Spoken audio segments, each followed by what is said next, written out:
and he is hereby acquitted of the charge in said article.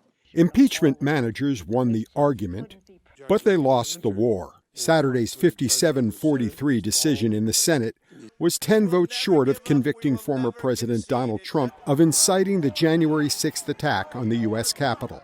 In an evenly divided Senate, finding 17 Republicans to vote with all the Democrats to convict was a daunting task. The last impeachment was the first time any person had crossed the aisle to vote for an impeachment of someone from their party. This time, 7 did. I think there were at least 2 more votes that were left out there because of how this was brought to the Senate. Sarah Isker is a staff writer for The Dispatch, a conservative media group, and was the top spokeswoman for U.S. Attorney General Jeff Sessions.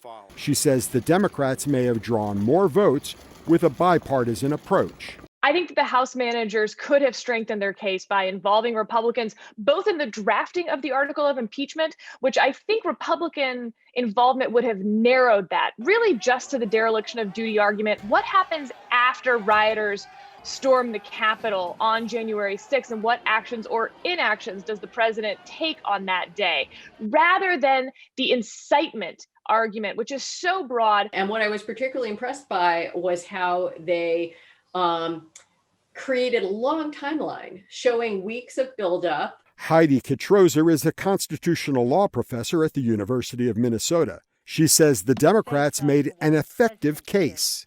And then the timeline, even after the attack, sort of pointing out the way in which the lack of response, the indifference, et cetera, was also indicative of this apparent intent and pleasure with what he had incited. Lawyers for Trump came to the case late after the previous attorneys were fired. They seem to spend a lot of time blaming the House managers for not telling them what the president thought, what the president knew when he knew it, when that is, of course, their own client. And it's pretty clear that Trump's team did not think there was a chance the Democrats could get to 67 votes for conviction. And so then, again, you look at what their metric of success is. They believed that there was nothing they could do or say to get their client convicted. Isker contends Democrats also did not believe they could get to the 67 vote threshold.